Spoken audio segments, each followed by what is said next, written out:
जय हिंद फ्रेंड्स।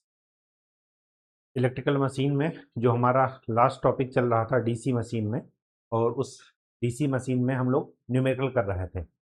5 या 6 numerical last lecture में हुए थे। उससे आगे का न्यूमेरिकल आज हम लोग देख रहे हैं। क्वेश्चन क्या है कि ए 220 volt DC series motor is running at A speed of 800 RPM. एक डीसी सीरीज मोटर है आर ए और सीरीज रेजिस्टेंस 220 वोल्ट। स्पीड कितनी है? 800 आरपीएम। ये सप्लाई से कितनी करंट ड्रा कर रही है? 100 एम्पियर। तो जो सप्लाई से ड्रा करेगी वही आर्मेचर में होगी, वही फील्ड में होगी, क्योंकि इस दोनों सीरीज में है। Calculate at what speed the motor will run when developing half the torque. Torque develop कर रही है, जब टार्क हाफ डेवलप करे मतलब फुल लोड का हाफ, तो उस समय किस स्पीड पर मोटर रन करेगी, हमें ये निकालना है। The total resistance of armature and field is 0.1, मतलब इसका सबका मिला करके रेजिस्टेंस है कितना? 0.1 ओम। ठीक, चलिए। सीरीज मोटर है। सीरीज मोटर में torque is directly proportional to phi I A. In case of series motor phi is directly proportional to I A. इसका क्या मतलब हुआ कि torque is directly proportional to I A square. तो पहले कुछ टार्क डेवलप कर रही है जब 100 एम्पियर करंट ड्रा कर रही है। अब जब हाफ टार्क उसका डेवलप करेगा तो करंट दूसरी हो जाएगी। हो जाएगी नहीं हो जाएगी? ठीक है, तो चलिए। तो tau one by tau two is equal to I A one square by I A two square. Tau one by tau two, जो टाउ टू है वो क्या है? Half of tau one. वहां पर जाकर के पुट कर दीजिए, तो ये कितना हो जाएगा? 2 is equal to I A one square by I A two square. तो I A two is equal to क्या हो जाएगा? I A one by root two. I A one कितना? 100 एम्पियर। तो 100 बाई रूट टू कितना हो गया? Calculator से कैलकुलेट कीजिए। 100 divided by root two 70.71 ampere. मतलब जब मोटर अपने फुल लोड टार का क्या कर रही है? हाफ टार्क डेवलप कर रही है, उस समय करंट कितनी हो जा रही है? 100 से घट करके कितनी? 70.7। हाफ करंट हाफ नहीं हो रही है, क्यों? क्योंकि torque is directly proportional to current के स्क्वायर। ठीक है, अगर डायरेक्ट करंट के प्रोपोर्शनल होता तब हाफ अगर टार्क होता तो क्या हो जाता? करंट भी हाफ हो जाती। अगर संट मोटर ही होती तो संट में अगर हाफ टार्क होता तो यहाँ पर करंट भी हाफ हो जाता, क्योंकि वहाँ पर फ्लक्स कांस्टेंट होता है। तो torque is directly proportional to I है, लेकिन ये सीरीज मोटर है तो सीरीज में ये। अब हमें जब मोटर 100 एम्पियर करंट ड्रा कर रही है उस समय स्पीड है 800 आरपीएम, गिवन है आपको ये। अब जब मोटर इतनी करंट ड्रा कर रही है तो आपको स्पीड निकालनी है। तो स्पीड जब भी निकालना हो तो इसका मतलब बैक ईएमएफ का रोल आएगा। तो चलिए, 800 आरपीएम पर बैक ईएमएफ कितना होगा? यहाँ पर ई बी वन। देखिए, ब्रश के क्रॉस वोल्टेज ड्रॉप गिवन है क्या? कुछ नहीं गिवन है, मतलब ब्रश के क्रॉस वोल्टेज ड्रॉप जीरो लेना है। तो 220 माइनस आइए आ रहे 100 इंटू 0.1, ये कितना हो गया? 210 वोल्ट। ई बी टू निकालिए। 220 माइनस 70.71 इंटू 0.1, तो 220 में से 70.71 इंटू 0.1 क्या जाएगा? 212.929 वोल्ट। अब E is directly proportional to phi into N, तो E B one is equal to phi one N one, E B two phi two N two. बाकी तो सब कांस्टेंट है, कैंसिल हो जाएंगे। यहां से हमें एन टू की वैल्यू निकालनी है। N two is equal to क्या मिलेगा, E B two phi one N one by E B one phi two. E B two की वैल्यू कितनी है, 212.929। Phi one is directly proportional to I A, तो 100, N one कितनी है 800। ई B to कितना निकला, ई बी वन कितना निकला 210 इंटू फाई टू 70.71। देखिए इसको सॉल्व कीजिए, 212.929 into 100 into 800 divided by 210 into 70.71, 1147.16 RPM. देखिए यही है आंसर आपका, ये ठीक है। कहीं कोई दिक्कत हो तो बताइए। सब कुछ कॉन्सेप्ट बेसिस है, जहां भी स्पीड आएगा आपको बैक ईएमएफ लगाना ही लगाना पड़ेगा, ठीक है। अगर बैक ईएमएफ चेंज नहीं होता तो फिर ये स्पीड कभी भी चेंज नहीं होती। चलिए next, a 100 ton kilowatt belt driven shunt generator. अच्छा है, ये संट जनरेटर बेल्ट से चल रहा है, किस स्पीड पर चल रहा है 400 आरपीएम, और कितना 220 volt. Continues to run as a motor when the belt breaks, जब बेल्ट ब्रेक हो जाएगी तो जनरेटर को चलाने वाला कोई नहीं रहेगा, तो जनरेटर क्या बन जाएगा, मोटर। जब मोटर बन जाएगा तो वो पावर ड्रा करेगा, लिखा है as a motor it takes 11 kilowatt. पहले वो 100 किलोवाट जनरेट कर रहा था, अब 11 किलोवाट लेगा क्योंकि अब ये मोटर की तरह काम कर रहा है। Find the speed at which it will run as a motor. Generator के केस में 400 आरपीएम पर अगर चल रहा था, तो जब बेल्ट टूट जाएगी तो तुरंत तो जीरो हो नहीं जाएगा, कुछ ना कुछ स्पीड पर वो काम करता रहेगा। संट जनरेटर है, कांस्टेंट स्पीड रखेगा। अब यहाँ पर क्या है, रन एज ए मोटर, उसकी हमें स्पीड निकालनी है। Resistance of armature and fields R, armature का ये रेजिस्टेंस है, फील्ड का ये है। Brush contact drop is 2 volt, brush contact drop हमें 2 वोल्ट दिया है। तो चलिए यहाँ पर ब्रश तो दिया नहीं है, टोटल ब्रश कांटेक्ट है, मतलब दोनों ब्रश का मिला करके। अगर पर ब्रश दिया होता तो हम एक का लेते हैं, ठीक है। संट जनरेटर है, चलिए जरा इसका फिगर बना लेते हैं।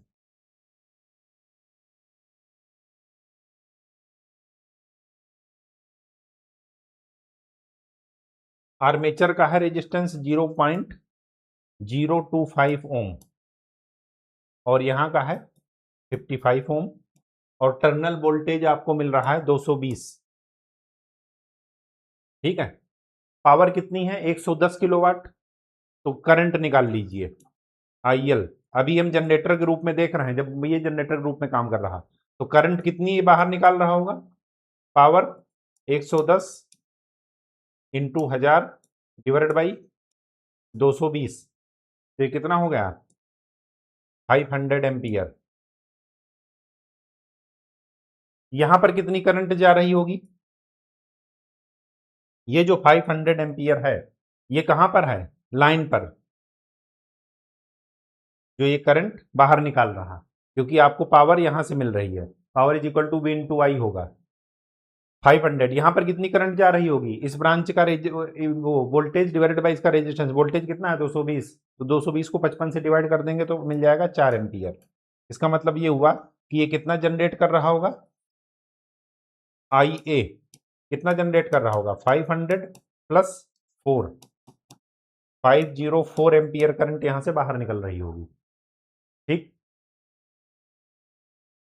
उस समय बैक ईएमएफ कितना आ रहा होगा, वो जनरेटेड ईएमएफ जनरेटर के केस में, तो जनरेटेड ईएमएफ कितना आ रहा है 220 प्लस 504 इंटू कितना रेजिस्टेंस है 0.025 प्लस ब्रश के क्रॉस कितना वोल्टेज ड्रॉप है 2 वोल्ट। तो देखिए कितना ईएमएफ जनरेट कर रहा है 220 प्लस 504 इंटू 0.025 प्लस 2, ये उस समय वोल्टेज जनरेट कर रहा 234.6 वोल्ट, 234.6 वोल्ट जनरेट कर रहा है। उस समय स्पीड कितनी है 400 आरपीएम। अब जब यही जनरेटर मोटर बनेगा तो मोटर में करंट क्या करेगा, ये अंदर लेगा, सब कुछ सेम रहेगा 220 वोल्ट 55 ओम 4 एम्पियर करंट यहां जा रही होगी। मोटर के केस में ये करंट अंदर लेगा या नहीं लेगा, इस करंट की वैल्यू क्या हो जाएगी एज ए मोटर IL2 कितनी पावर ले रहा है 11 किलोवाट, तो 11 इंटू 1000 डिवाइडेड बाई वहां का वोल्टेज कितना है 220 50 एम्पियर। जनरेटर के केस में 500 एम्पियर बाहर निकाल रहा था और मोटर के केस में 50 एम्पियर अंदर ले रहा है। 50 एम्पियर अंदर ले रहा है तो 4 एम्पियर इधर चली गई, तो इधर कितनी गई 46 एम्पियर। तो यहाँ का ईएमएफ निकाल लीजिए EB2 क्या मिलेगा 220 माइनस 0.025 इंटू 46 कितना आया 220 माइनस 0.025 इंटू 46 218.85 वोल्ट। ठीक है, ये आपका मोटर के केस में बैक ईएमएफ है। मोटर के केस में बैक ईएमएफ है, वहां पर जनरेटेड ईएमएफ है, तब स्पीड है 400। तो बैक ईएमएफ अगर ये हो गया तो स्पीड कितनी हो जाएगी, संट है, संट में फ्लक्स कांस्टेंट है, देखिए वहां पर 4 एम्पियर है, यहां पर भी 4 एम्पियर है, तो संट में फ्लक्स कांस्टेंट है क्योंकि संट डीसी मशीन, इस वजह से फ्लक्स कांस्टेंट। इसका मतलब ये हुआ कि EB1 by EB2 is equal to N1 by N2। यहां से N2 की वैल्यू क्या आ जाएगी N1 EB2 by EB1। N1 कितना है, कितनी स्पीड है 400, EB2 कितना है 218.85, EB1 कितना है 234.6, कितना निकला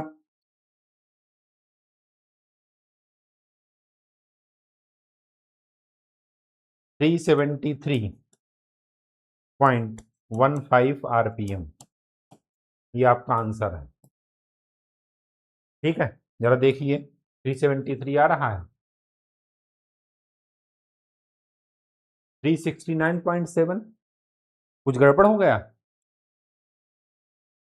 जानते हो क्या गड़बड़ हुआ, यहां पर ब्रश का ड्रॉप नहीं लिया आपने,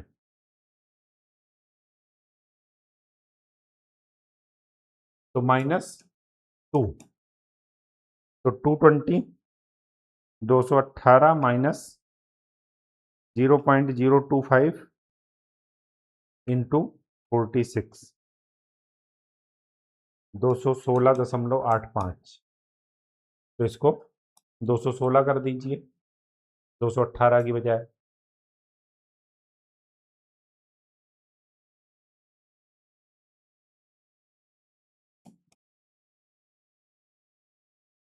इंटू 400 डिवाइडेड बाई 234.6, ये आपका आ गया 369.74 आरपीएम, यही आपका आंसर है। ठीक है, कहीं कोई दिक्कत हो तो बताइए, सब कुछ केवल केवीएल और केसीएल पर ही बेस्ड है, बस आपका कॉन्सेप्ट क्लियर होना चाहिए, बस ये ध्यान रखिएगा, कॉन्सेप्ट में मत उलझिएगा, कुछ दिक्कत हो तो फिगर बना लीजिए। ठीक, next question, a 250 volt DC shunt machine having an armature resistance of 0.25 carries an armature current of 50 ampere and runs at 750 rpm. If the flux is reduced by 10%, find the speed, assume load torque remains constant, load torque हमारे पास constant है, चलिए कंट है।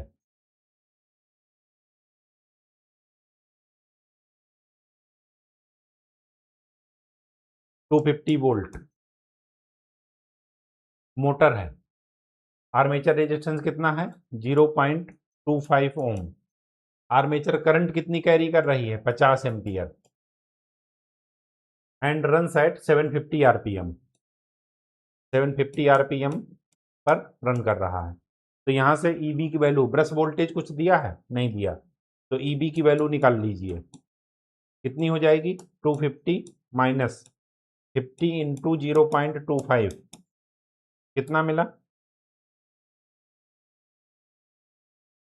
250 minus 50 into 0.25, ये मिल जाएगा 237.5 volt. ठीक, जब ये back EMF है तो स्पीड इतनी है। अब आगे क्या कह रहा, टॉर्क सेम है, टॉर्क होता क्या है, अब आगे क्या कह रहा, if the flux is reduced by 10% find the speed, torque है क्या फाई आई ए, ये कांस्टेंट है, इसका मतलब ये हुआ कि phi one I one is equal to phi two I two, ये फाई आई ए होता है। फ्लक्स क्या कह रहा है कि 10% रिड्यूस हो गया, मतलब 90% बचा है, तो phi two is equal to 0.951, तो यहां से आई टू निकाल लीजिए, phi one I A one by 0.951, phi one से phi one cancel, I A one कितना ले रहा है 50 एम्पियर, तो 50/9 कितना मिला 50/9 55.56 एम्पियर। अब इस करंट पर आपको बैक ईएमएफ निकालना है, क्यों, क्योंकि बैक ईएमएफ डायरेक्ट रिलेटेड है किससे, स्पीड से। तो EB2 की वैल्यू निकाल लीजिए, कितनी हो जाएगी 250 माइनस 0.25 इंटू 55.56, कितना निकला 250 माइनस 0.25 इंटू 55.56, 236.11 वोल्ट। ठीक, अब ईएमएफ और स्पीड में क्या वो है रिलेशन, ईएमएफ और स्पीड में क्या रिलेशन है, E is directly proportional to phi N, तो E1 is equal to phi one N1 और phi two N2, phi two और फाई वन में ये रिलेशन है, तो यहां से हमें इस N2 क्या मिल जाएगा phi one N1 EB2 by phi two EB1, EB phi two is equal to 0.951, तो फाई वन से फाई वन कैंसिल, N1 कितना है, स्पीड है 750 इंटू EB2 कितना है 236.11 डिवाइडेड बाई 0.9 इंटू 237.5, कितना मिला 750 into 236.11 divided by 0.9 into 237.5, 828.46 RPM, देखिए यही मिला है, ये देखिए, ठीक है, आंसर आ गया आपका। कहीं कोई दिक्कत हो तो बताइए, सिस्टमेटिक चलना है, जो डाटा दिया है टार्क कांस्टेंट है उससे हमने फ्लक्स और करंट में रिलेशन निकालना है, ठीक है, फिर वही फ्लक्स का इस्तेमाल यहाँ पर करना है। अब यहाँ पर ये मत कहिएगा शंट मोटर में फ्लक्स कांस्टेंट होता है, क्योंकि यहाँ पर न्यूमेरिकल में दे दिया गया कि फ्लक्स आपने रिड्यूस कर दिया है 10%, ठीक है, जब फ्लक्स रिड्यूस हो गया सेम टार्क डेवलप करने के लिए करंट वो ज़्यादा ड्रा करेगा, यही कारण है कि जब वहाँ पर 50 एम्पियर करंट ड्रा कर रहा है तो यहाँ पर फ्लक्स रिड्यूस होने से 55.55 कर रहा था या 56 कर रहा था, ठीक है, चलिए आगे। A 120 volt DC shunt motor having an armature circuit resistance 0.2 ohm and field circuit resistance of 60 ohm draws a line current of 40 ampere at full load. The brush voltage drop is 3 volt and rated full load speed is 1800 rpm. Calculate the speed at half load at 125% of full load. ठीक है, speed हमें निकालना है अलग अलग load पर, तो स्वाभाविक सी बात है कि अलग अलग लोड पर हमें बैक ईएमएफ निकालना है। ठीक, शंट मोटर है, इसमें फील्ड तो कांस्टेंट रहनी चाहिए क्योंकि कुछ आगे दिया नहीं है कि क्या है, मतलब फ्लक्स रिड्यूस हो रहा है या इंक्रीज हो रहा है, ये कुछ नहीं दिया गया। चलिए, तो हम फ्लक्स को क्या मानेंगे, कांस्टेंट। शंट मोटर है तो 120 वोल्ट, शंट मोटर का फिगर ड्रा कर दीजिए।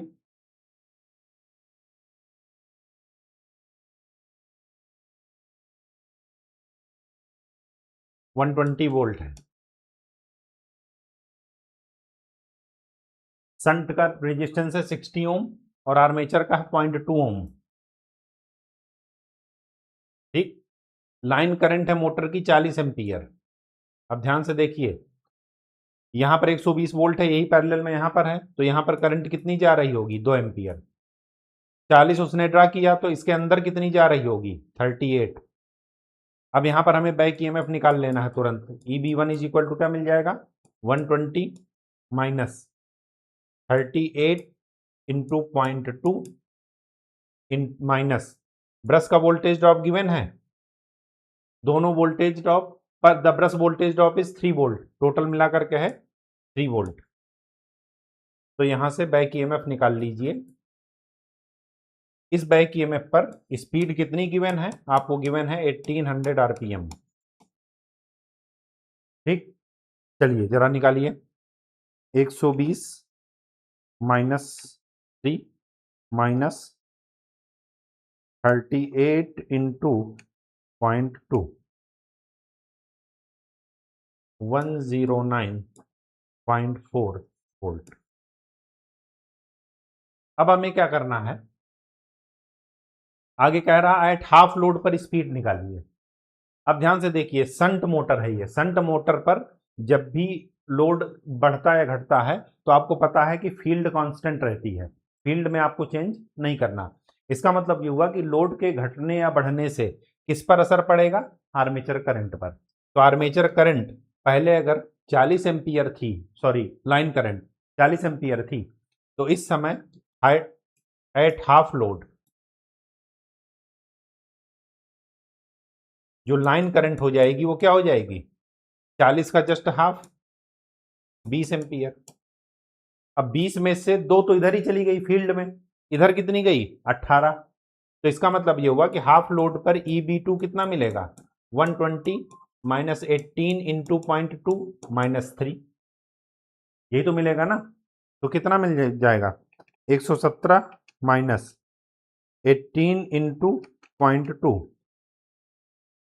113.4 वोल्ट। हाफ लोड पर वोल्टेज बैक ईएमएफ ये डेवलप हुआ। जब ये डेवलप हुआ तो आप स्पीड निकाल लीजिए, EB1 by EB2 is equal to N1 by N2। Flux तो कांस्टेंट है, तो N2 की वैल्यू क्या मिल गई, N1 EB2 by EB1। N1 कितना है 1800, EB2 कितना है 113.4, EB1 कितना है 109.4। तो ये कितना हो गया,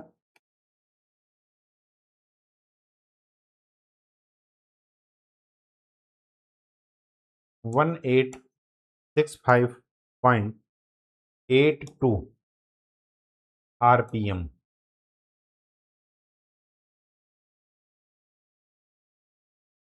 ये देखिए, यही आपका। अब जब हम लोड बढ़ाएंगे तो उसी हिसाब से करंट भी बढ़ जाएगी। जब आधा किए लोड तो करंट आधी हो गई, कौन सी current, line current, armature current नहीं, जो मोटर सप्लाई से ड्रा कर रही वो वाली current.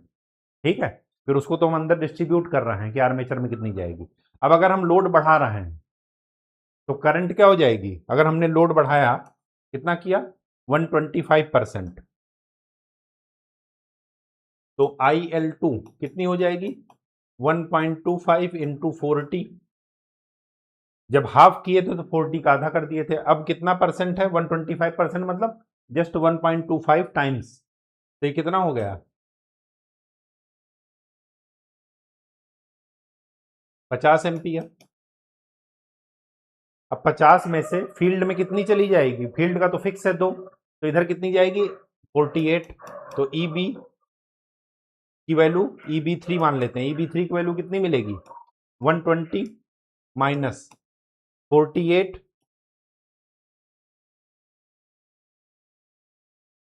Into 0.2 minus voltage drop 3, कितना मिला?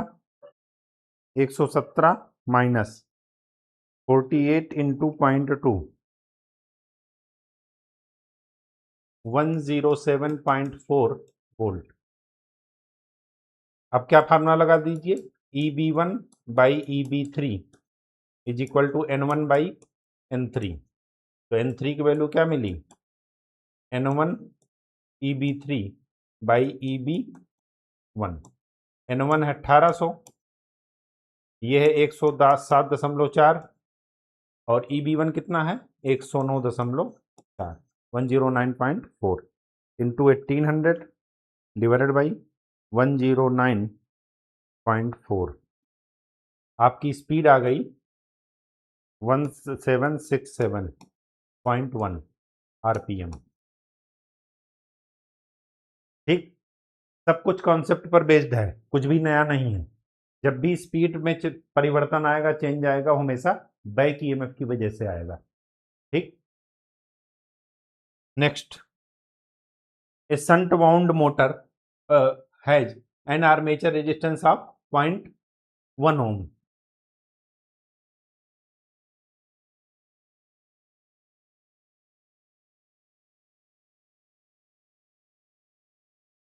आर्मेचर रेजिस्टेंस है 0.1 ohm, connected across 220 volt, 220 volt supply. The armature current taken by the motor is 20 ampere. Armature current दे दिया है 20 ampere, and motor run at 800 RPM। ठीक है, तो बैक ईएमएफ निकाल लेते हैं। ठीक, बैक ईएमएफ निकालिए पहले, कितनी हो जाएगी? ब्रश वोल्टेज दिया है? नहीं दिया। 220 माइनस 20 इंटू 0.1, तो कितना हो गया? 218 वोल्ट। इस पर स्पीड कितनी है? 800 RPM। अब आगे क्या कह रहा? Calculate the additional resistance to be inserted in series. हमें एडिशनल रेजिस्टेंस ऐड करना है कहां पर? आर्मेचर में, क्योंकि इसमें स्पीड रिड्यूस होगी। स्पीड कितनी रिड्यूस करना है? 520। तो जब EB1 218 है तो स्पीड है 400।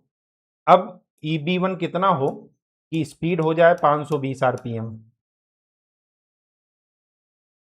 पहले ये निकालिए।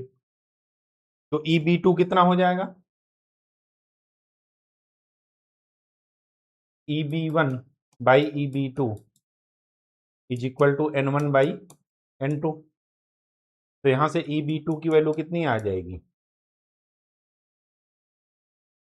EB1 N2 by N1। EB1 कितना है? 218, N2 520 बाई 800। तो ये कितना हो गया?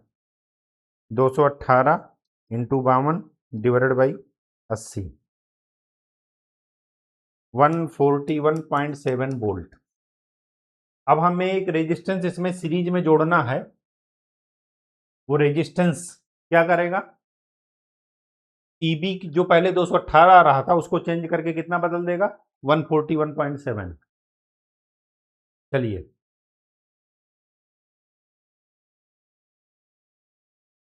तो क्या करेंगे? EB2 is equal to 220 minus 20 R external plus armature का रेजिस्टेंस कितना है? 0.1। EB2 की वैल्यू रख दीजिए 141.7, 220 माइनस 20 R माइनस 2। तो ये कितना हो गया 218 minus 20R is equal to 141.7। तो ये कितना आया 218 minus 141.7 76.3 is equal to 20R। तो R की वैल्यू क्या निकली 3.815 ओम।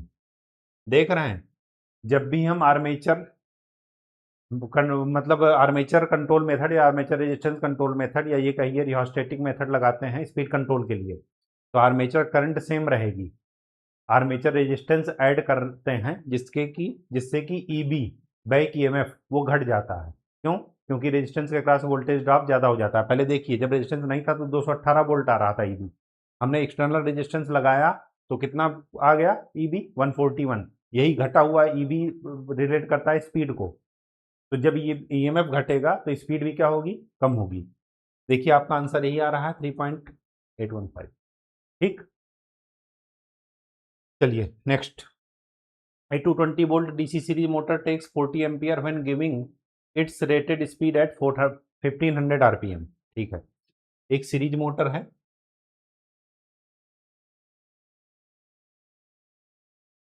220 वोल्ट, इट्स रेजिस्टेंस इज 0.3 ओम, पूरा रेजिस्टेंस दिया है 0.3। ठीक है, कितनी करंट ले रही है 40 एम्पियर। तुरंत बैक ईएमएफ निकालिए। ब्रश के क्रॉस वोल्टेज ड्रॉप गिवन है नहीं है, तो E B one is equal to क्या हो जाएगा 220 माइनस 0.3 इंटू 4t, ये कितना मिल गया 208 वोल्ट, यही मिलेगा ना 220 माइनस 12। ठीक, अब आगे क्या कह रहा है calculate the value of resistance that must be added in series with armature to obtain the rated torque at starting. हमें रेटेड टॉर्क स्टार्टिंग पर ही मिल जाए, रेटेड टॉर्क स्टार्टिंग पर मिल जाए इसका मतलब ये हुआ कि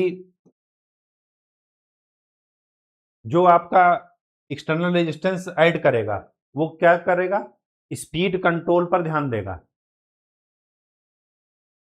जब हम इस पर रेजिस्टेंस ऐड करेंगे तब क्या हो जाएगा, हाँ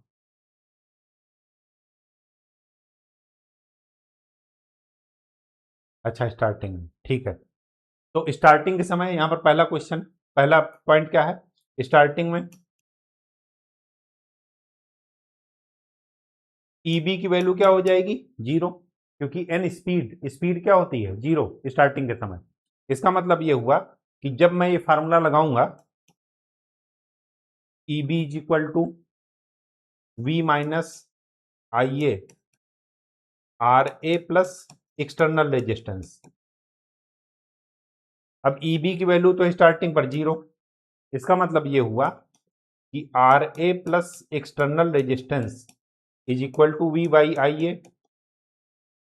वी कितना है 220 डिवाइड बाई 40, कितना निकला 4 पंचे 20, 4 पंचे 20, 5.5 ampere, oh sorry ohm. R A की वैल्यू कितना दिया है 0.3, 0.3 तो दिया है।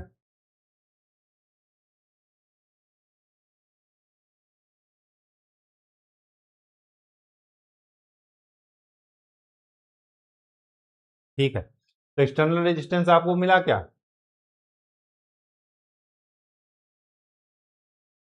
वो मिल गया 220 ओ सॉरी 5.5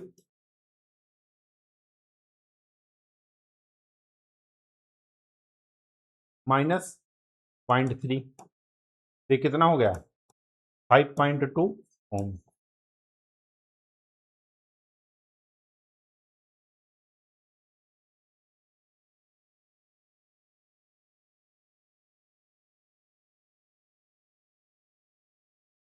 ये 5.7 हो सकता है आंसर गलत हो। दूसरा वाला लगा करके देखते हैं। एट 1000 आरपीएम जब आपकी स्पीड कम हो गई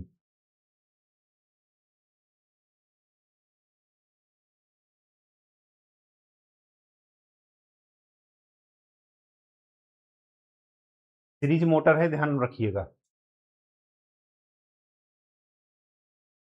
ठीक है।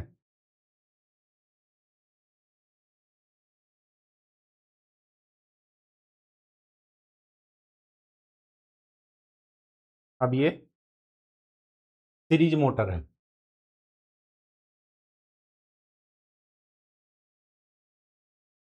सीरीज मोटर है तो आपका torque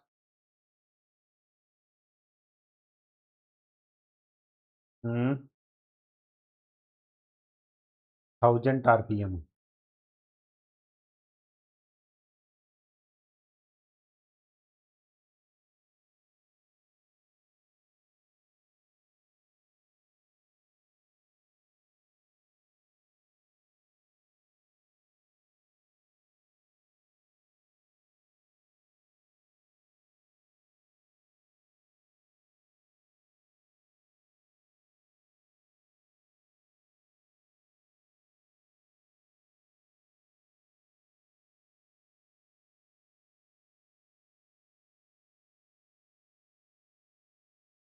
EB1 by EB2 is equal to N1 by N2।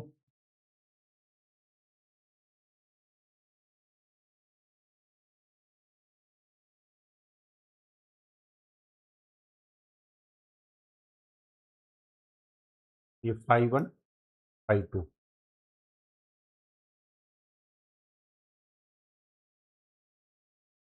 हमें EB2 की वैल्यू चाहिए 1000 RPM पर। पहले कितना आरपीएम था? 1500। हाँ, पहले 1500 RPM था। 1500 RPM, तो EB2 की वैल्यू क्या हो जाएगी? N2 phi2 EB1 by N1 phi1। N2 की वैल्यू गिवन है 1000, ठीक है। EB1 आपको गिवन है 208, N1 1500, तो EB2 की वैल्यू निकाल लीजिए। phi1 phi2 तो कुछ गिवन है नहीं, नहीं गिवन है ना, तो इक्वल ही मान लेते हैं। तो 1000 इंटू 208 डिवाइडेड बाई 1500, यह आ जाएगा 138.67। 138.67 आया। अब हमें केवीएल इक्वेशन लगा लेनी है। EB2 is equal to 220 minus 0.3 plus external resistance R into current 40। EB2 की वैल्यू कितनी है?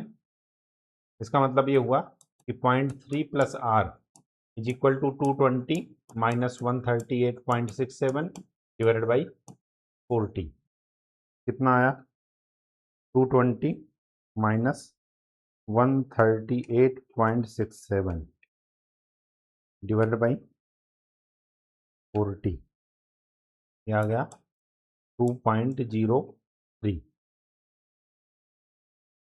0.3 प्लस R, तो R की वैल्यू 1.73 ओम।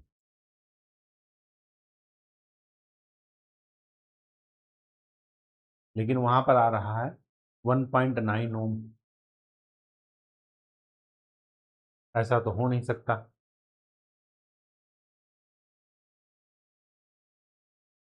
दोनों आंसर कैसे गलत आ रहे हैं?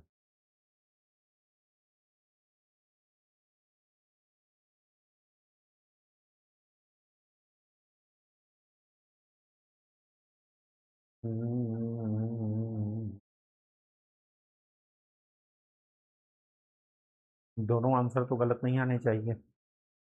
phi1 phi2 N1 N2।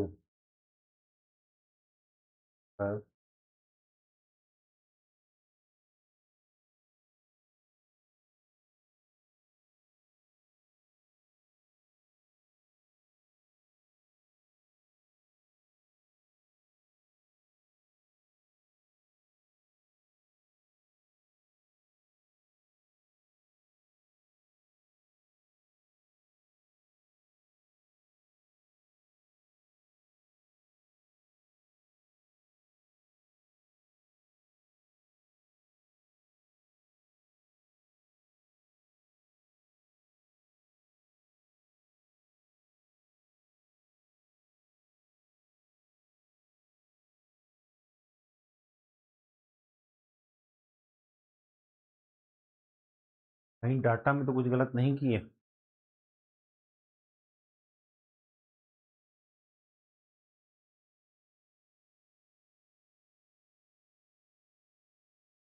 To 20 volt.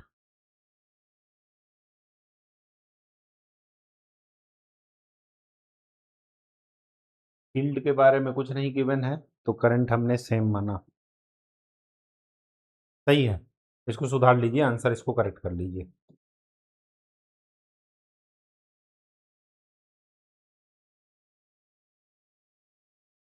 इसको सुधार करके क्या कर लीजिए, 5 पॉइंट कितना था, 5.2 ओम। ये आंसर इसको कर लीजिए, सुधार लीजिए। और ये कितना आया है, 1.73।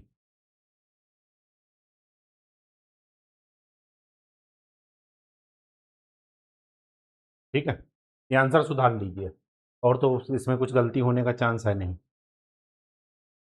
डाटा एक बार फिर से चेक कर लेंगे, अगर डाटा में कुछ गड़बड़ हुई तब फिर आगे देखा जाएगा, फिर नेक्स्ट क्लास में देखेंगे। अभी इस क्लास में तो जो है जिस डाटा पर, उस डाटा पर आंसर की वैल्यू चेंज कर लीजिए, पर यही आंसर आएगा। ठीक है, नेक्स्ट देखते हैं। ए 250 volt DC, 250 volt DC shunt motor takes a current of 41 ampere and runs at 800 RPM at full load. Full load पर इतना करंट ले रही है और उस आरपीएम पर चल रही है। ठीक है, शंट मोटर है, आर्मेचर और फील्ड रेजिस्टेंस गिवन है 0.2 250 वोल्ट। 250 250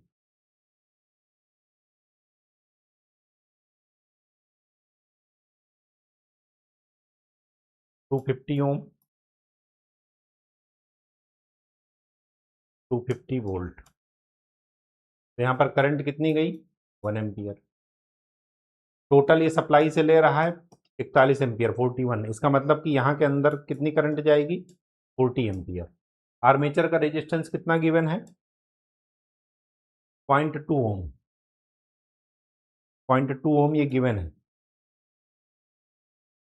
ठीक है, और इस समय बैक ईएमएफ अगर मैं निकालूं तो कितना निकलेगा, ब्रश के क्रॉस वोल्टेज गिवन है, नहीं, 250 माइनस कितना हो जाएगा, 0.2 इंटू 40, तो ये कितना हो जाएगा, 242 वोल्ट। इस समय स्पीड कितनी दे रहा है, ये 800 आरपीएम पर ये मोटर रन कर रही है, 800 आरपीएम। ठीक है, अब आगे क्या कह रहा है कि if a series resistance of 2 ohm is placed in series with armature, अगर मैं इसके सीरीज में 2 ओम का रेजिस्टेंस और रख देता हूं तो मुझे डिटरमाइन करना है the speed at full load torque, हमें स्पीड निकालनी है। स्वाभाविक सी बात है, आर्मेचर रेजिस्टेंस के सीरीज में अगर आप रेजिस्टेंस रख देंगे तो स्पीड क्या हो जाएगी, कम हो जाएगी। तो अगर मैं आर्मेचर रेजिस्टेंस के सीरीज में 2 ओम का रेजिस्टेंस रख देता हूं तो मेरा ईबी कितना मिल जाएगा, when 2 ohm resistance is inserted in series with armature, armature के सीरीज में अगर रख दिया जाए तो EB2 की वैल्यू कितनी हो जाएगी, 250 माइनस 0.2 प्लस 2 और करंट 40 एम्पियर। अब ये मत कहिएगा कि करंट वहां पर चेंज हो जाएगी, आपको बता चुके हैं कि शंट में जो भी होगा यहां पर वोल्टेज ड्रॉप चेंज होता है। ठीक है, तो ये कितना हो जाएगा, 250 माइनस 2.2 इंटू 40, 162 वोल्ट। अब हमें इस बैक ईएमएफ पर कितनी स्पीड होगी वो निकालनी है, देखते हैं निकाल करके। तो EB1 by EB2 is equal to N1 by N2। यहाँ से N2 की वैल्यू कितनी आई, N1 EB2 by EB1। N1 कितना है 800, 162 डिवाइडेड बाई 242। देखिए कितना आया 535.54। शायद यही आपका आंसर है। हाँ जी ठीक है। आगे क्या कह रहा, the speed eight double full load torque. जब टॉर्क आप डबल करेंगे तो देखिए क्या होगा, ये ध्यान रखिएगा ये संट है, तो torque is directly proportional to phi I A. Shunt में फ्लक्स कांस्टेंट रहता है, तो अगर आप टॉर्क आपने डबल किया तो करंट भी क्या हो जाएगी, डबल। करंट डबल हो गई, इसका मतलब ये हुआ कि पहले अगर 40 एम्पियर करंट ड्रा कर रही थी double of full load torque, इसका मतलब ये हुआ कि पहले अगर 41 एम्पियर ड्रा कर रहा था तो अब कितना ड्रा करेगा,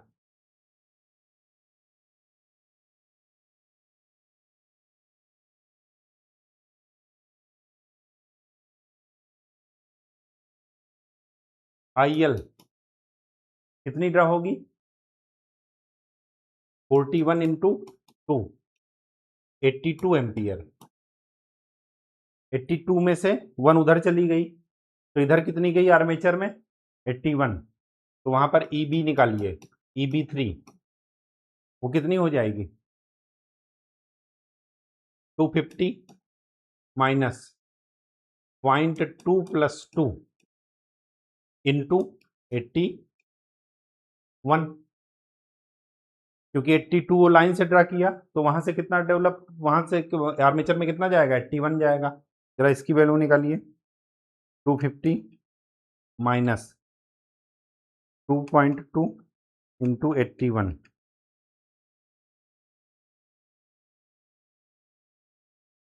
71.8 वोल्ट। बैक ईएमएफ इतना रिड्यूस हो गया तो स्पीड भी क्या हो जाएगी, रिड्यूस हो जाएगी। स्पीड निकाल लीजिए N1 by N2 N3 is equal to EB1 by EB3। तो N3 क्या निकला N1 EB3 by EB1।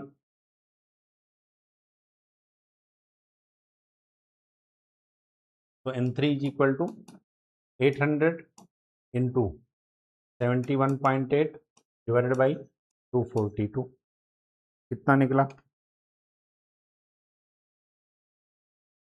237.36 RPM। देखिए आंसर मैच कर रहा कि नहीं कर रहा है, आंसर मैच नहीं करेगा, क्यों, उसका कारण जान लीजिए। कारण ये है कि जब आपने टार को डबल किया तो क्या डबल होगा, आर्मेचर करंट, और यहां पर आपने क्या डबल किया है, लाइन करंट। लाइन करंट नहीं डबल करना है, आर्मेचर करंट। ये जानबूझ करके ये आपको बताए हैं ताकि आप यही गलती वहां पर रिपीट ना करें।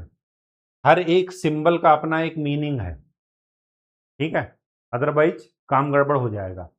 जब आप आर्मेचर करंट डबल करेंगे, पहले आर्मेचर करंट कितनी ले रहा था 40 एम्पियर 40 एम्पियर, अब अगर आपने टार्क डबल कर दिया तो आर्मेचर करंट कितना लेगा 80 एम्पियर। तो आप क्या कर दीजिए, when load is doubled, sorry torque is doubled,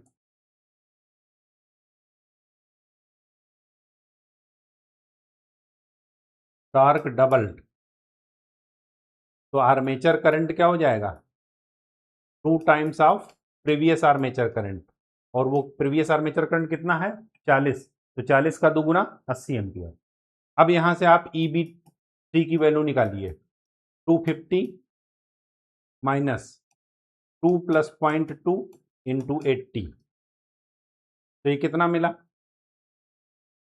250 minus 2.2 into 80 74 volt.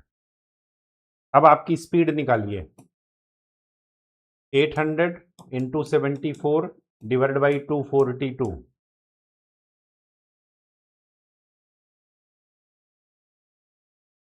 आपका आंसर वही है जो लिखा है, 244.63। देखिए वहां पर क्या लिखा है, 244.6। कहानी समझ में आ गई। ये गलती मत कीजिएगा कि लाइन करंट को डबल कर रहे हैं। साफ साफ टार्क के फार्मूले में है 5 इंटू आई ए। आपने टार्क डबल किया तो आई ए को भी डबल करना पड़ेगा, संट मोटर है, और तो कुछ नहीं है।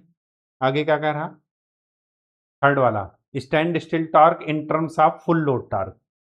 हमें स्टैंड स्टिल टार्क निकालना है फुल लोड टार्क के कंपैरिजन में।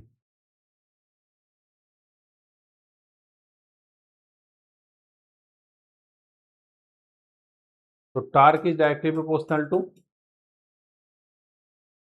पाई आई ए। संट है, इसका मतलब ये हुआ कि फाई कांस्टेंट है। इसका मतलब ये हुआ कि स्टैंड स्टिल टार्क और फुल लोड टार्क, इसका रेशियो किस पर डिपेंड करेगा, I A starting divided by I A full load. Full load पर आर्मेचर करंट कितना है, 40 एम्पियर। अब स्टार्टिंग की हमें करंट निकालना है, स्टार्टिंग में मोटर कितनी करंट ले रही है स्टार्टिंग के दौरान। तो उसको स्टार्टिंग के दौरान आप करंट निकालने के लिए क्या करेंगे, E B is equal to V minus I A R plus R A plus R external, यही है। स्टार्टिंग के समय ई बी क्या है, 0, तो आई ए क्या हो जाएगा, 250 डिवाइडेड बाई 2 प्लस 0.2। तो करंट कितनी निकली, 250 डिवाइडेड बाई 2.2। स्टार्टिंग के समय इतनी मोटर करंट ले रही होगी, तो यहां पर वैल्यू रख दीजिए, starting torque divided by full load torque is equal to 113.64 divided by full load पर कितनी करंट ले रही है, आर्मेचर करंट कितनी है, 40। तो यहां से आप वैल्यू निकाल लीजिए, डिवाइड बाई 40 करेंगे तो आपको मिल जाएगा 2.841। ये आपका आंसर है। स्टार्टिंग के समय करंट कैसे निकालेंगे जरा ध्यान में रखिएगा, कुछ भी नया मंत्र नहीं बता रहे हैं आपको, बस आपको सिर्फ कॉन्सेप्ट याद दिला रहे हैं कि स्टार्टिंग के समय स्पीड 0 होती है तो बैक ईएमएफ 0 होता है। इसी बैक ईएमएफ 0 होने के कारण मोटर बहुत ज़्यादा करंट ड्रा करती है, तभी तो स्टार्टर का यूज करते हैं। ये सब आपको बताए हैं, ठीक है। देखिए आपका आंसर आ रहा है कि नहीं, 2.84। ठीक, चलिए नेक्स्ट, बस 2 क्वेश्चन और बचे हैं बस इसके बाद। A 220 volt DC series motor run at 1000 RPM. एक 220 वोल्ट की डीसी सीरीज मोटर है, डीसी सीरीज मोटर बना लीजिए ताकि विजुअलाइज करने में आसानी रहे।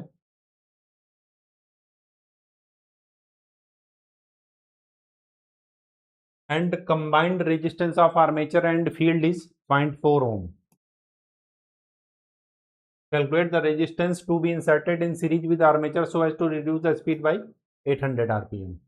ठीक है, हमें क्या करना है, एक ऐसा रेजिस्टेंस आर्मेचर की सीरीज में ऐड करना है कि स्पीड 1000 से कम होकर के 1000 से कम होकर के कहाँ हो जाए, 800। तो सीधी सी बात यह है कि केवल किससे प्ले करना है, बैक ईएमएफ से। यहां पर हमें आर्मेचर करंट तो गिवन है नहीं, नहीं गिवन है ना, नहीं गिवन है, आर्मेचर करंट कांस्टेंट ही मानते हैं। तो EB1 क्या हो जाएगा, 220 माइनस 0.4 इंटू आई, कोई दिक्कत। EB2 220 minus 0.4 into 0.4 plus external resistance R, जो भी आपको ऐड करना है, इंटू आई। इस समय स्पीड कितनी है, 1000, और इस समय स्पीड कितनी है, 800। तो EB1 by EB2 is equal to N1/N2। ठीक, देखिए कुछ इससे निकल रहा, करंट तो गिवन नहीं, तो 220 minus 0.4 I divided by 220 minus 0.4 I minus R into I is equal to 10/8। I तो वैल्यू चाहिए, करंट की वैल्यू, कुछ डाटा मिसिंग है।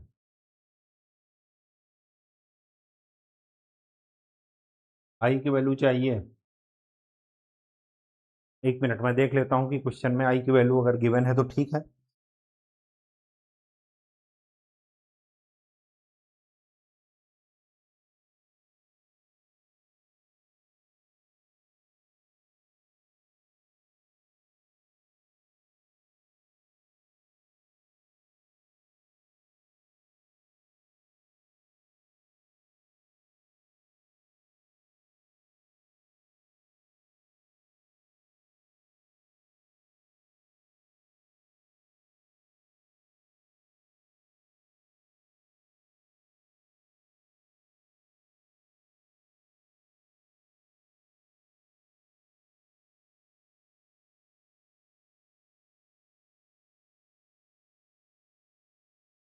ये क्वेश्चन अधूरा सा लग रहा है,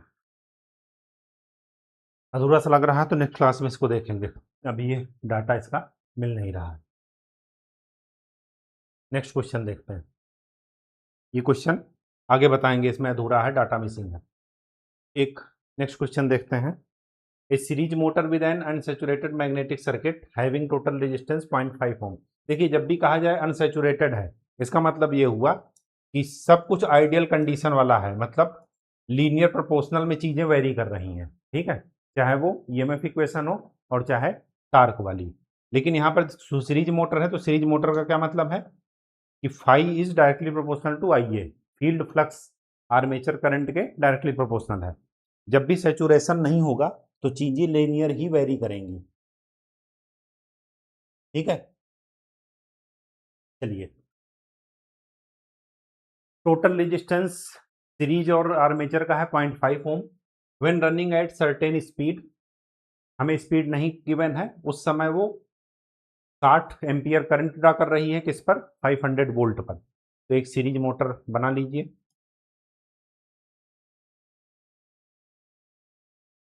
500 वोल्ट पर 60 एम्पियर करंट ड्रा कर रही है, और इसका कंबाइंड रेजिस्टेंस है 0.5 ओम। ठीक है, किसी स्पीड पर चल रही है, हमें नहीं पता कौन सी स्पीड पर चल रही है। आगे लिखा है if torque varies as the cube of the speed, torque हमारा स्पीड के क्यूब के प्रोपोर्शनल है। Calculate the resistance request required to reduce the speed by 25%। हमें रेजिस्टेंस निकालना है कि स्पीड कितनी रिड्यूस हो जाए, 25% रिड्यूस हो जाए। ठीक है, मतलब 75% पर मोटर चले। ठीक है,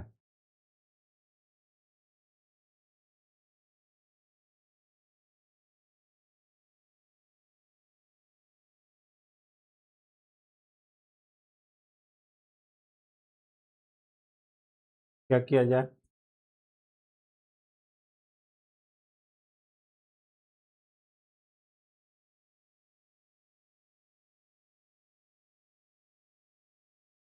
यहां से ईबी की वैल्यू निकालिए,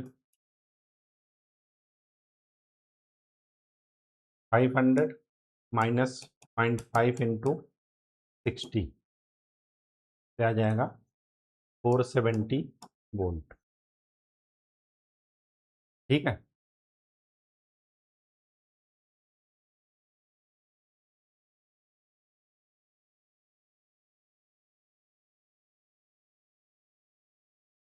ठीक, अब हमें क्या करना है, torque is directly proportional to phi I A होता है। सीरीज के केस में phi is directly proportional to I A, इसका मतलब ये हुआ torque is directly proportional to I A square. ठीक, और यहाँ पर टार्क दिया है एन एन के क्यूब के प्रोपोर्शनल, यहाँ पर होता है आई ए स्क्वायर। इसका मतलब ये हुआ कि जब आपकी स्पीड रिड्यूस हो रही है, इसका मतलब कि करंट भी कुछ ना कुछ कम हो रही होगी, तभी स्पीड रिड्यूस हो रही है। तो क्या कीजिए, I A one square by I A two square is equal to N one by N two का क्यूब। हमें स्पीड 25% रिड्यूस हो रही है, मतलब N2 इज 75% ऑफ N1, यही तो है ना। तो यहां से IA2 की वैल्यू निकाल लीजिए। IA2 क्या हो जाएगा, IA1 under root N2 by N1 का क्यूब, यही हो जाएगा। ठीक, IA1 कितना है 60, N2 बाई N1 75% का मतलब 3/4,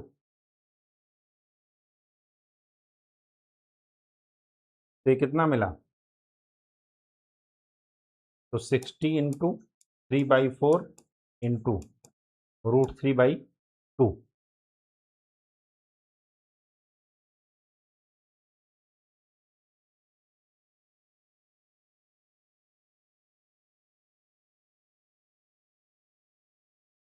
तो आपको एक करंट मिल जाएगी 38.97 एम्पियर। ये करंट मिल गई। जब करंट मिल गई तो आप क्या निकालिए,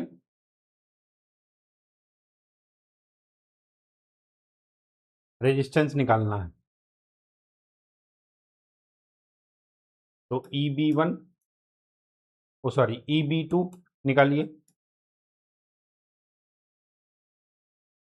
EB2 क्या हो जाएगा,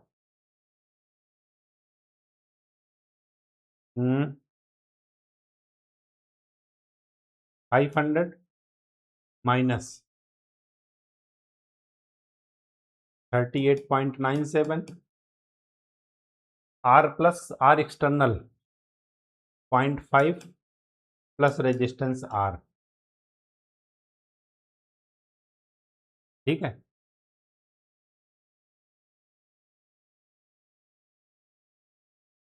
ये हो गया।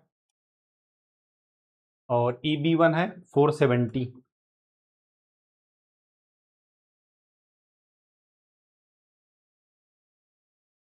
ठीक, तब स्पीड है n। अब हमें क्या करना है, EB1 by EB2 is equal to φ1 n1 by φ2 n2। हमें n2 दिया है क्या, 75% ऑफ n1। ठीक, वैल्यू रख दीजिए 470 divide by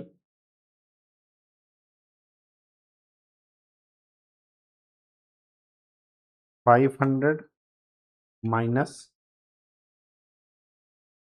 38.97 into 0.5, 480.52 minus 38.97 R is equal to φ1 कितनी है करंट 60, और स्पीड कितनी है उस समय नहीं गिवन है, एन ही मान लेते हैं। तो 60 इंटू एन डिवाइडेड बाई φ2 कितना है, IA2 38.97 इंटू 75% मतलब 3/4 n, तो n से n कैंसिल। इसको सॉल्व कर लीजिए क्रॉस मल्टीप्लिकेशन से, और जितना आए उसमें आप जोड़ घटाना करके R की वैल्यू निकाल लीजिएगा। ठीक है, देखिएगा वही आपको आंसर मिल जाएगा। ठीक, चलिए लास्ट क्वेश्चन है ये। A 500 volt shunt motor takes 44 ampere at no load, the armature resistance including that of brushes is 0.2 ohm, shunt है। अच्छा,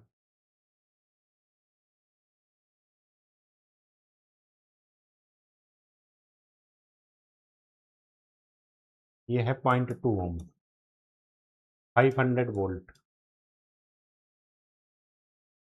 नो लोड पर 4 एम्पियर करंट ले रही है, ठीक है। तो नो लोड पर अगर 4 एम्पियर करंट ले रही है, इसका मतलब आगे क्या निकालना पहले देखते हैं। फील्ड करंट इज 1 एम्पियर, ठीक है, 1 एम्पियर फील्ड करंट, 4 एम्पियर यहाँ से जा रही, इसका मतलब यहाँ पर जा रही होगी 3 एम्पियर, ठीक। Output and efficiency when the input current is 20 ampere and 100 ampere. अच्छा, हमें आउटपुट और एफिशिएंसी दोनों निकालना है, ठीक है। चलिए, नो लोड वाला हमें क्यों दिया गया है, ताकि हम आयरन लॉस निकाल सकें, जैसे स्विनबर्न टेस्ट में होता है। तो power input at no load, no load पर पावर इनपुट कितनी है, 500 इंटू 4, 2000 वाट, ये पावर इनपुट है, ठीक है। V into Y, copper loss कितनी हो रही है, कॉपर लॉस यहां पर हो रही है आर्मेचर पर, तो armature copper loss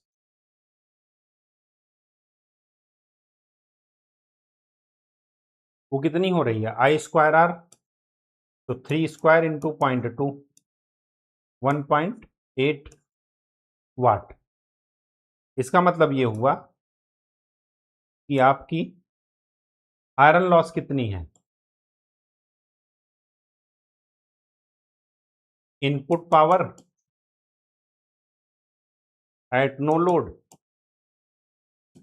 minus copper loss at no load,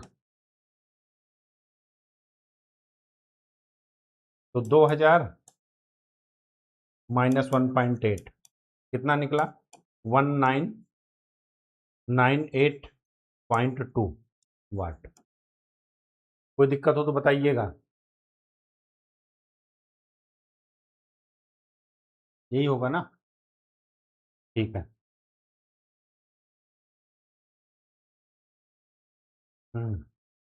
अब क्या कह रहा है, अब ये कह रहा है कि हमें आउटपुट और एफिशिएंसी निकालनी है जब इनपुट करंट 20 एम्पियर है। अब ध्यान से देखिए, जब इनपुट करंट 20 एम्पियर है तो फील्ड में तो 1 एम्पियर ही जाएगी, तो फील्ड से मतलब है नहीं, अंदर कितनी जा रही होगी, 19 एम्पियर।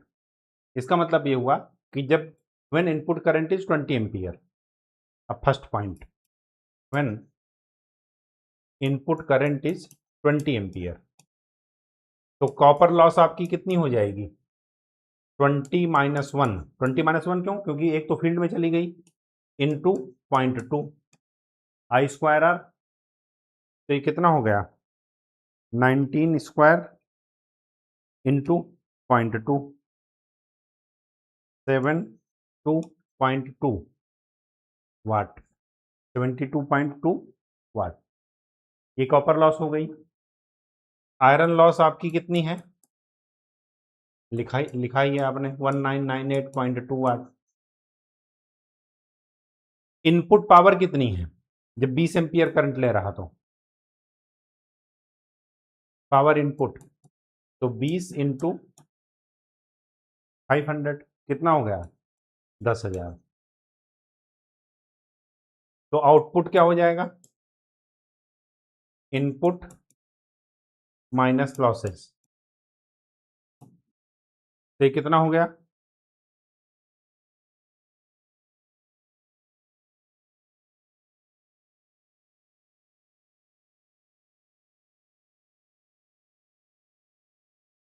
7929.6 वाट। तो एफिशिएंसी कितनी हो गई, power output by power input, तो 7929.6 डिवाइडेड बाई 10,000 इंटू 100, तो 79.29%। देखिए आपका आंसर यही आया, ये 79.3। इसी तरह जब करंट 100 एम्पियर है तो निकाल लीजिएगा, ही आपका आंसर आ जाएगा। ठीक है, आयरन लॉस तो कोई भी हो कांस्टेंट ही रहेंगी, बस कॉपर लॉस ही बदलेंगी। कॉपर लॉस बदलते समय ध्यान रखिएगा कि 100 एम्पियर अगर करंट ले रहा है तो आर्मेचर के अंदर कितनी जा रही है। मैक्सिमम आर्मेचर के अंदर ही लॉसेज कॉपर लॉसेज होती हैं, फील्ड वाली तो कांस्टेंट मानते हैं, फील्ड वाली को लेंगे नहीं, क्योंकि यहाँ पर फील्ड का डाटा भी नहीं दिया गया है, रेजिस्टेंस वगैरह नहीं दिया गया है, तो वहाँ पर I²R कैलकुलेट कर ही नहीं सकते। ठीक है, अगर दिया होता तब हम कैलकुलेट करते। ठीक, आज के लिए इतना ही। सिर्फ एक क्वेश्चन है जिसमें डाटा मिसिंग है, वो नेक्स्ट क्लास में देख लेंगे, उसके बाद इंडक्शन शुरू करेंगे, 3 फेज इंडक्शन मोटर। ठीक है, और आप PYQ जरूर सॉल्व करते रहिए। तब मिलते हैं आपसे नेक्स्ट क्लास में, तब तक के लिए खूब अच्छे से पढ़ाई कीजिए, मेहनत कीजिए, स्वस्थ रहिए। धन्यवाद।